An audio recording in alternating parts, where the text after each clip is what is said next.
No state may harbor terrorists. Those of you who believe that a terrorist should be given an amnesty, a terrorist should be given a scholarship, a terrorist should be forgiven, should watch this video that I'm going to drop. I want you to watch this video and listen attentively. Yes, the American government and Israeli government made it categorically that they don't negotiate with terrorists. No matter how the gravity of the nature of terrorism, they said they don't negotiate with terrorists. That is what Nigeria should emulate. I don't know why that our country, Nigeria, don't emulate good things. I don't know that if there is any covenant that Nigerian government and these terrorists have, that they cannot arrest them and prosecute them, arrest them and sentence them, arrest them and allow God to judge them. I don't know why. I don't know exactly what the Nigerian government is having with bandits. You will see a video evidence that a bandit or went to someone's farm, destroy crops, yet you turn a blind eye to those activities. Tomorrow you say it's a farmers' herders clash. Under farmers' herders clash, a whole community has been wiped out, and you still call it farmers' herders clash. Please, I don't know. I would like you to watch this video and see. Mr. President, on September 9th, Israel carried out a precise and targeted strike in Doha. The strike targeted Hamas leaders who for years have planned and directed attacks against Israel, many times making these directives from the luxury confines in Doha. These terrorists were the sole target of the operation. The men targeted were not legitimate politicians, diplomats, or representatives. They were the masterminds of terror. They orchestrated the massacre on October 7th, murdering civilians, kidnapping children, raping women, wiping out entire communities. As the smoke still rose from the massacre, even as the attack was still unfolding, Hamas leaders in Qatar appeared live on television, proudly broadcasting their celebration. While Israelis hid in safe rooms, fled from gunfire, and endured murder, kidnapping, and rape, Hamas's leaders feasted and congratulated themselves in real time. These are the same men who called for jihad to escalate the conflict. They called for blood, not peace. They wield terror, not negotiation.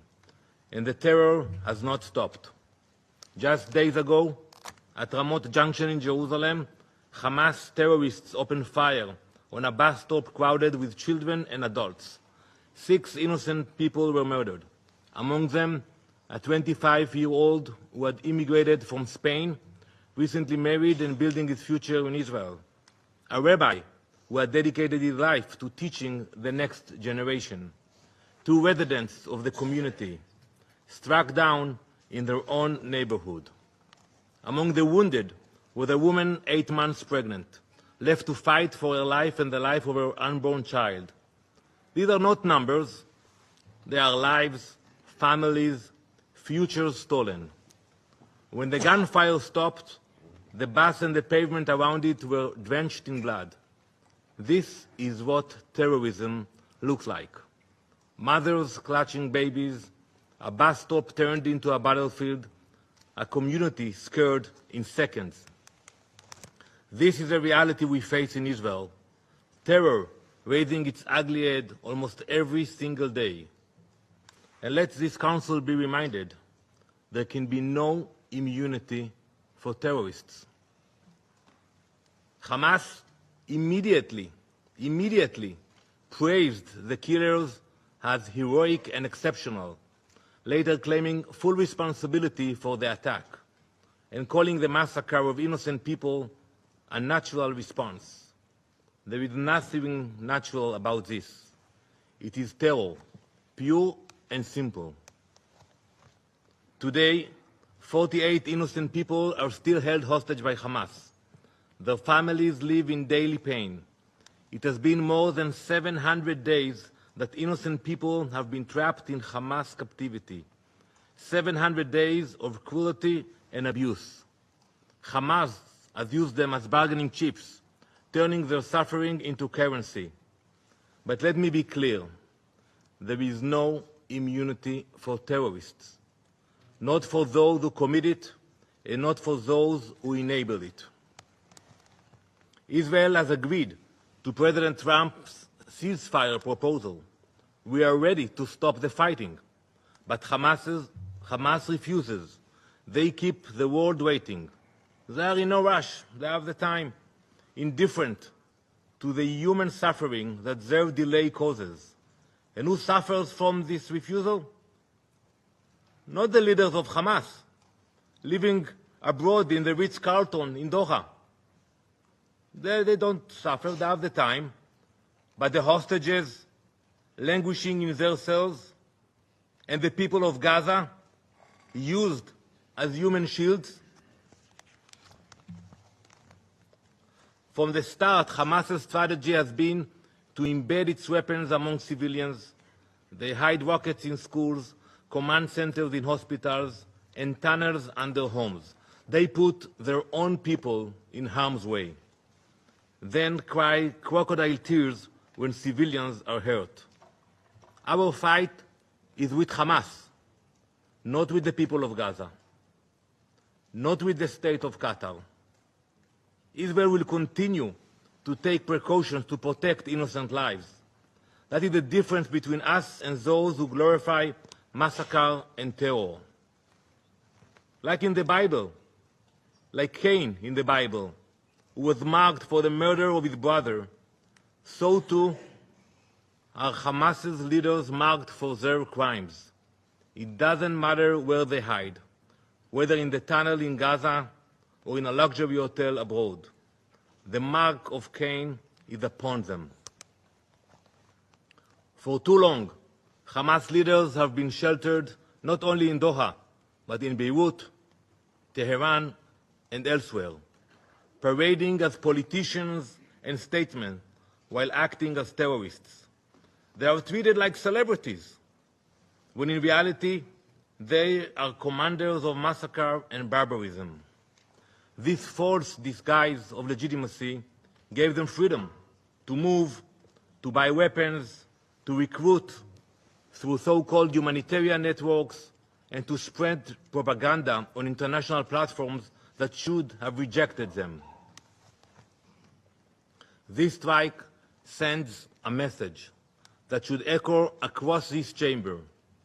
There is no sanctuary for terrorists, not in Gaza, not in Tehran, not in Doha. There is no immunity for terrorists.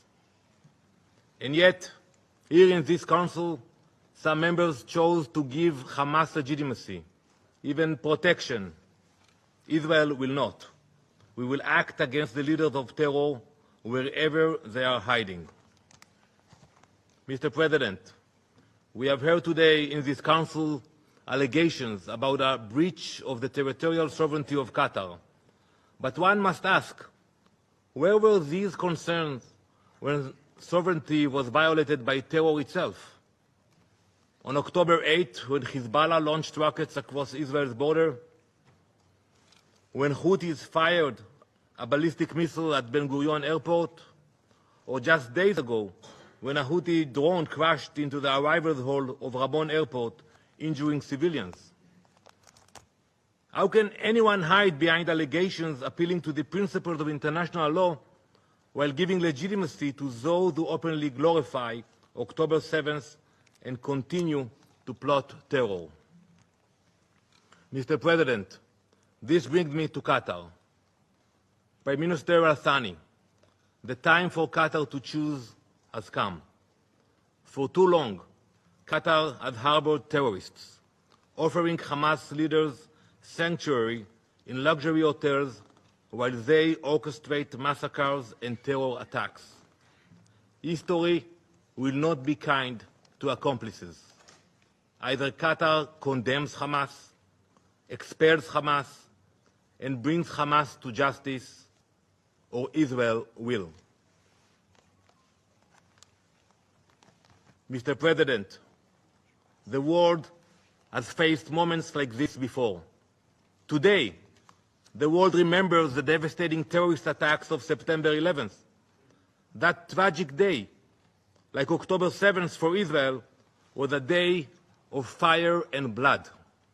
In the aftermath of 9/11, the countries that uphold freedom, equality, and democracy in this council stood shoulder to shoulder. 2 weeks later, this council adopted Resolution 1373. It said plainly, no state may harbor terrorists. No state may fund them. No state may give them safe haven.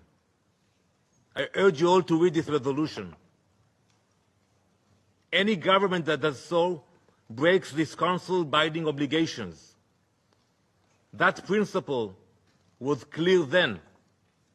It must be upheld today. And when bin Laden was eliminated in Pakistan, the question asked was not, why target a terrorist on foreign soil? No one asked that question. The question was, why was a terrorist given shelter at all? The same question must be asked today. There was no immunity for bin Laden, and there can be no immunity for Hamas. And in facing terror, history shows that members of this council have done the very same. From 2014 to 2022, France struck terrorists in Mali, Chad, Burkina Faso, and Mauritania.